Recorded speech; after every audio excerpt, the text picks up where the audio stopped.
It's February 21st here in Seoul, and I'm Kim Dami. We begin with the stories making the headlines at this hour, starting with a major walkout by doctors here in South Korea. Over 6,400 doctors have turned in resignation letters, while about 1,600 of them have actually walked off the job over the government's push to raise the number of medical school enrollment seats. The government once again made it clear that collective action using the lives of citizens as a leverage should not be tolerated. The United States has vetoed calls for an immediate ceasefire in Gaza at the UN Security Council after proposing its own draft urging a temporary ceasefire. The U.S. pointed out the resolution would jeopardize the talks that seek to broker a pause in the war and the release of hostages held by Hamas.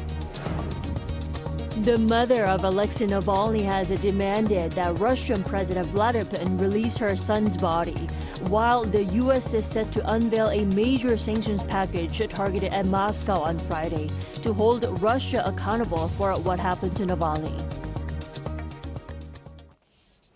1 out of 4 doctors who handed in resignation letters have left their workplaces and actually stopped working in protest against the hike in the medical school quota. Now, no major disruptions yet, but worries remain over potential trouble at hospitals. Our Song Yu-jin reports. According to the Health Ministry, as of 11 p.m. Monday, 6,415, more than half of the country's trainee doctors, which refer to interns and residents, submitted their resignation letters, though none have been accepted. About a quarter of them, over 1,600, have stopped working and left their place of work. So this hospital, the Severance Hospital in Sincheon-dong, is one of the 2 hospitals alongside the Seoul St. Mary Hospital that, according to the Health Ministry, has seen the largest number of trainee doctors walk out. This huge walkout is raising concerns over a disruption to medical services, as trainee doctors are at the core of physicians carrying out emergency duties. As of 6 p.m. Monday, 25 surgeries and 4 hospital appointment cancellations were reported to the government. But these numbers will likely rise. Severance Hospital is reportedly planning to have the number of scheduled surgeries from Wednesday due to a lack of doctors. But as Tuesday was the first day of the strike, patients have yet to experience disruptions or inconvenience. I haven't sensed much change, but the ongoing strike does concern me. It could be a bit inconvenient for patients, especially for people like me who have to carve out time while working to attend appointments. If it ends within the next month, then I won't be affected, but other people will unfortunately be. So that is, of course, unfortunate. To discuss what action to take next, the Korean Intern Resident Association held a 5-hour-long closed-door emergency meeting on Tuesday afternoon. The association says it will soon announce what's been decided. They likely discussed legal responses against the government, as it previously hinted at pressing charges against doctors who do not comply with its return-to-work orders. Addressing the negative public opinion is also expected to have been another key agenda item, as most of the general public is known to be in favor of expanding the med school quota. Song Yu-jin, Arirang News. And back to work orders have been issued to some of the doctors in essential fields. And President Yoon also warned those doctors not to take people's lives hostage. Our top office correspondent Kim Do-yeon has more. As a tug-of-war continues between the South Korean government and the nation's doctors, President Yoon hits back at the collective action and says it's his constitutional duty to stop the medical system from breaking down. 의료 현장의 주역인 전공의와 미래 의료의 주역인 의대생들이 국민의 생명과 건강을 볼모로 집단 행동을 해서는 안 됩니다. 국민의 생명과 안전을 지키는 일은 국가 안보, 치안과 함께 국가가 존립하는 이유이자 정부에게 주어진 가장 기본적인 헌법적 책무입니다. The comments came on Tuesday as he opened a cabinet meeting with the government exercising its legal authority to order those who resigned to go back to work. As of the latest briefing on Tuesday morning, a total of 831 trainee doctors have received such orders. If they decide to not comply, their licenses could be suspended. To relieve the current shortages of residences at major hospitals, compensation will be increased for emergency medical service personnel at regional and specialized emergency medical centers, as well as for emergency medical specialists doing consultations. Additionally, a hospitalized patient emergency care policy support fund will be established to provide additional compensation to specialists who treat hospitalized patients in the place of the absent residents. Anyone who has been affected by the current situation can call 129 and receive help from the government, including legal action. In addition, the government is easing up the entry process to 12 military hospital emergency rooms for civilians. In the meantime, President Yoon has also re-emphasized that the goal to extend the medical school enrollment quota by 2,000 was a must and actually the minimum, despite some claims that it's way too high. 대한민국 의료 역량은 세계 최고입니다. 그러나 환자와 국민들이 지역에서 마주하는 의료 서비스의 현실은 너무나 실망스럽고 어떻게 보면 비참하기 짝이 없습니다. 의료인 여러분, 더 이상 늦출 수 없는 의료 개혁에 동참해 주시기를 부탁드립니다. The president also reminded the doctors that he's not only trying to raise the number of doctors, but to justly compensate for essential healthcare in rural areas and severe case treatments, while he will take the responsibility for creating an environment where doctors can practice medicine with conviction by reducing legal risks. Kim Do-yeon, Arirang News. President Yoon Suk-yeol spoke on the phone with his German and Danish counterparts on Tuesday to ask for understanding over the postponement of planned trips to the two countries. According to the top office, Yoon said it was unavoidable due to the need to focus on domestic livelihood issues. Yoon was supposed to be in Germany and Denmark this week, but the trip was canceled 4 days before the planned departure last Sunday. During the calls, the leaders shared hopes that despite the trip falling through, bilateral ties would be strengthened going forward, as well as a desire for a future visit to be arranged.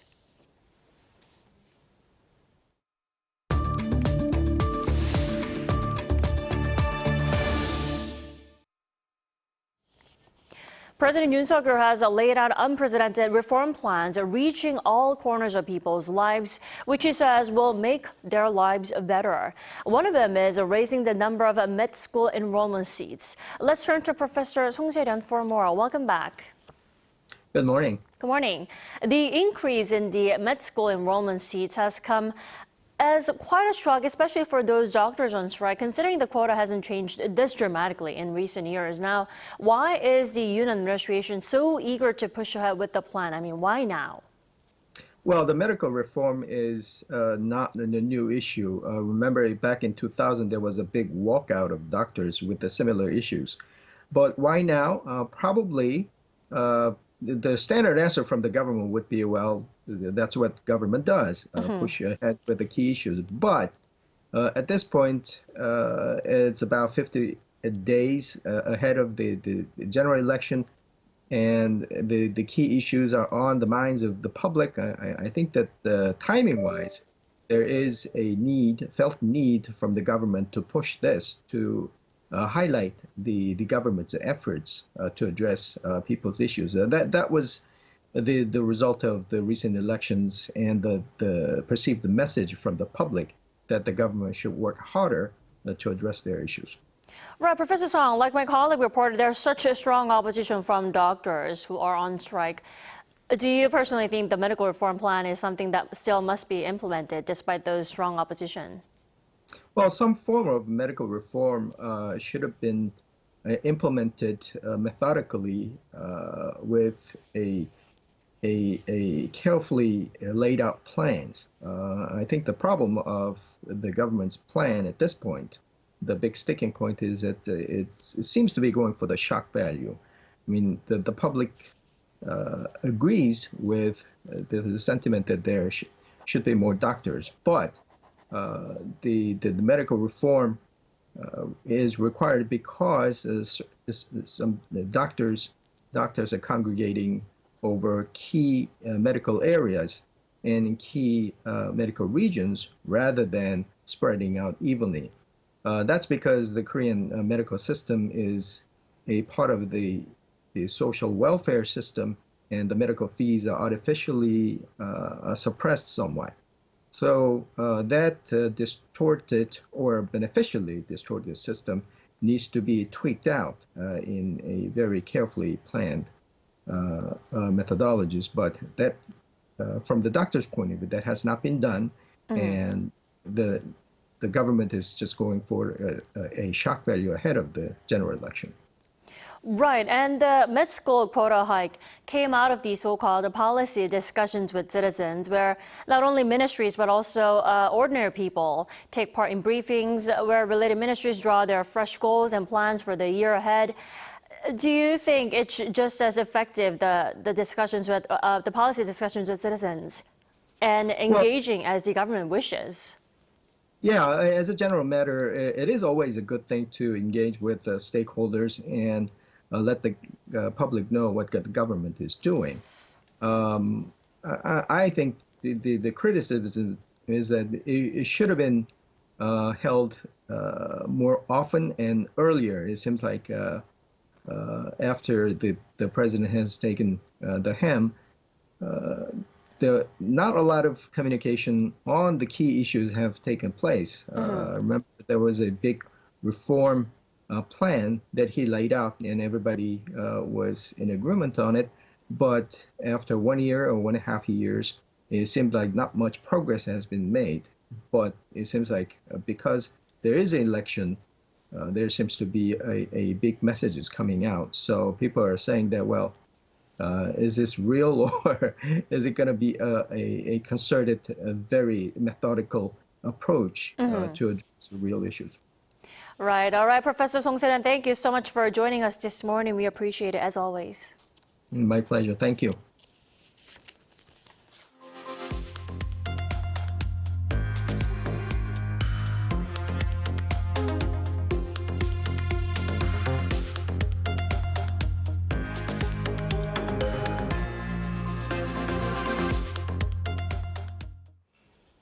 The United States has yet again vetoed calls for an immediate ceasefire in Gaza at the UN Security Council on Tuesday. It comes after the U.S. proposed its own draft urging a temporary ceasefire. Lee Seung-ja has the details.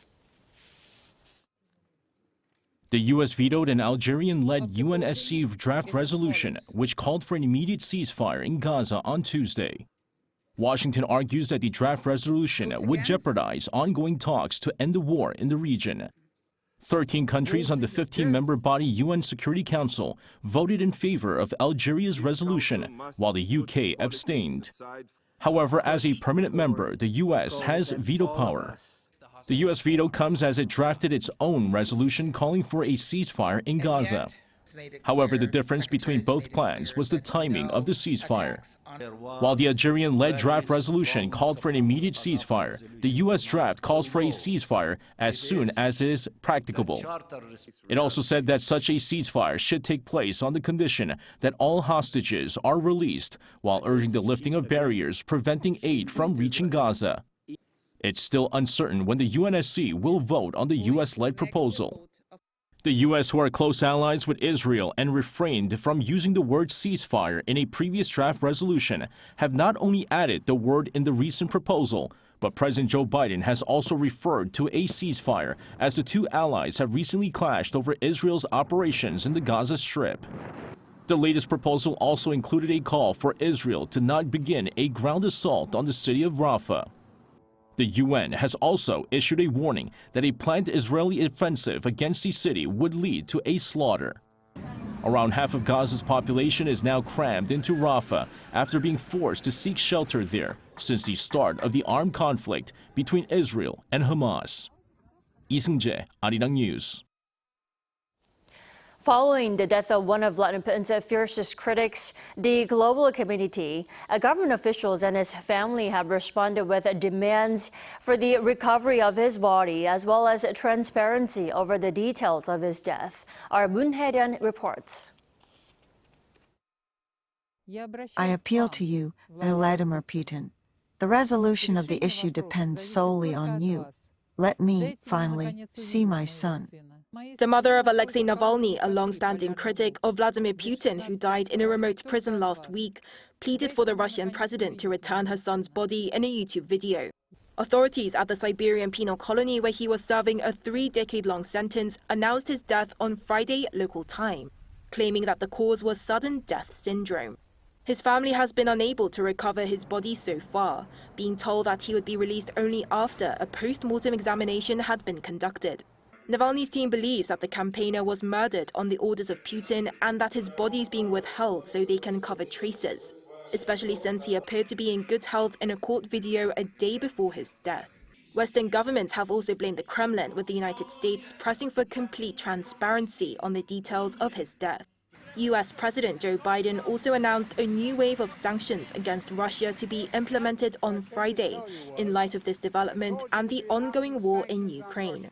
While details of the new sanctions have not yet been released, White House National Security Advisor Jake Sullivan said they will target Moscow's defense and industrial bases, as well as sources of economic revenue. This comes in addition to the pre-existing range of sanctions that the US has imposed on Russia for both the war in Ukraine and the 2020 poisoning and imprisonment of Navalny. Despite the Russian government's firm stance rejecting biased and unrealistic assumptions over Navalny's death, more than 400 people have been arrested as people gathered at vigils and protests across the country. Demonstrations are also taking place near Russian embassies across the world. 문혜련, Arirang News. A Korean-Australian family of 3 has been found dead in Sydney, Australia, and a man is being questioned over his involvement in the deaths. Min Cho and her 7-year-old son were found dead in an alley outside a taekwondo center on Tuesday, after Joe's estranged husband was found dead at his home earlier, following calls to police over concerns for his welfare. A 4th man believed to be connected to the incident was seriously injured and was treated at a hospital with knife wounds. He was arrested on Wednesday and is being questioned by the police. More and more small business owners are deciding to work all by themselves. In fact, the number of one-person businesses here in South Korea peaked at a 15-year high just last year. Our Park Kwon-woo has the story. A spacious cafe located in Seoul. This lady has been running this cafe for 5 years, all by herself, without hiring any workers. But she's not the only person running a one-person business in Korea. According to Statistics Korea, the number of one-person businesses reached its highest level in 15 years to over 4.3 million in 2023. That figure is the highest since 2008 financial crisis. So what's behind the increase? I asked the cafe owner why she has decided to work alone. Because of labor costs. I wasn't able to hire people due to low sales when I first started this cafe at the early stage of COVID-19. So I've been running the shop by myself since then.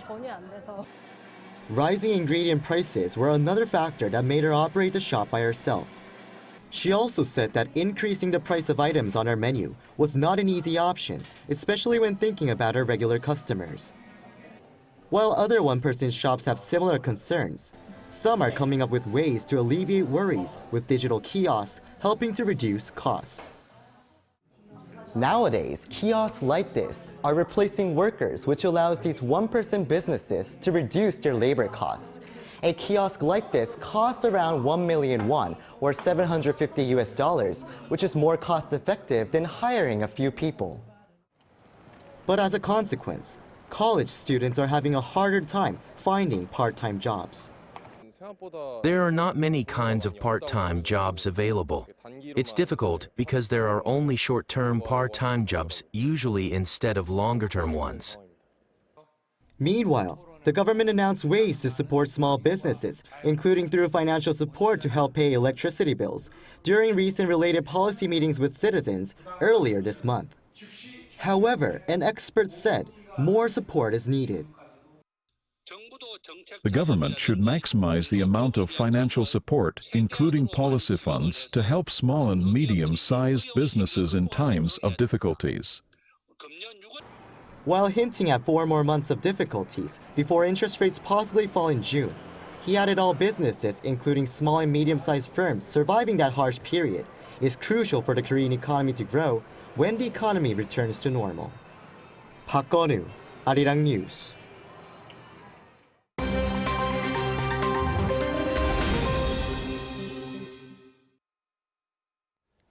Good morning, I'm Kim Ji-young, and now we turn over to stories from around the world.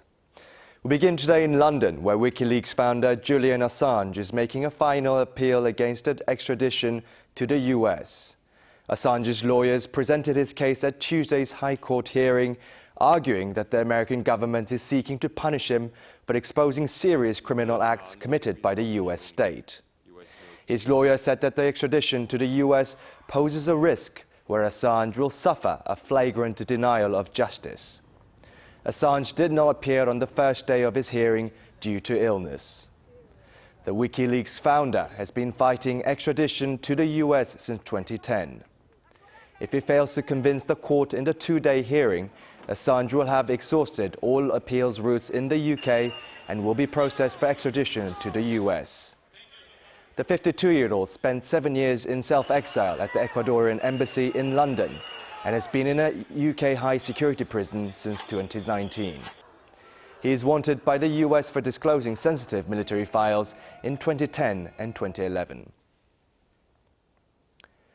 Moving over to Spain, where a Russian pilot who defected to Ukraine with his helicopter last year has been found shot to death. Local media confirmed on Monday that the defector pilot's body, riddled with bullets, was found in an underground garage near Alicante last week. Spanish authorities confirmed that the body of Maxim Kuzminov was found on February 13th in the town of Villajoyosa in the south of Spain. Ukraine's GUR military intelligence service confirmed the identity of Kuzminov, who flew to Ukraine in his Mi-8 helicopter last August. Media reports said the defected pilot had been living in Spain under a fake identity. Russia's foreign intelligence chief, Sergei Naryshkin, was quoted by TASS news agency saying that this traitor and criminal became a moral corpse when he initially planned to defect. Canada plans to donate more than 800 drones to Ukraine to help its war with Russia. Canadian Defence Minister Bill Blair announced the move on Monday, saying that they were paid for by the $370 million military assistance funding Prime Minister Justin Trudeau announced in Kyiv last year.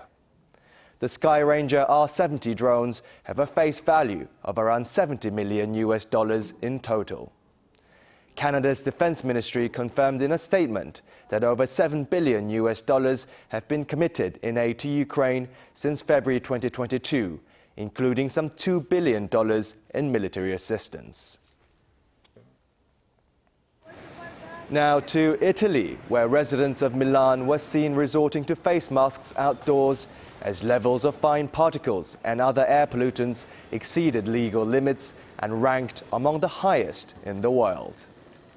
Swiss real-time air quality website IQ Air on Sunday labeled Milan unhealthy, naming the city in the top 10 most air-polluted cities in the world, alongside Dhaka in Bangladesh, Lahore in Pakistan, and Chengdu in China. Between Sunday and Monday, the PM 2.5 level was 24 times above the limit recommended by the WHO.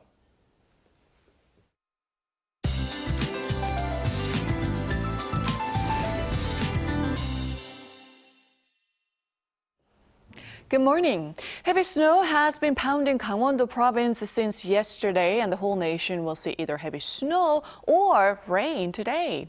Mountainous regions in Gangwon-do province could see up to 60 centimeters of heavy snowfall. The capital and central inland regions are forecast to see 1 to 10 centimeters of snow today. Heavy snow alerts are in place across Gangwon-do province, and a snow advisory could be expanded to the northeast of Gyeonggi-do today. Meanwhile, coastal coastlines along Gyeongsang-Namdo Province and Jeju Island are under a strong wind advisory. Southern regions in Jeju will see rain instead. Mountainous regions of Jeju could receive up to 100 millimeters, and rain could continue through Sunday on the island, while the rest of the country or the south could see 10 to 60 millimeters of showers. Now, checking on today's temperatures, afternoon highs will not go up that much from this morning's temperatures, topping out at 4 degrees here in Seoul, only at 7 degrees in Daegu. That's Korea for you, and here's a look at the international weather conditions.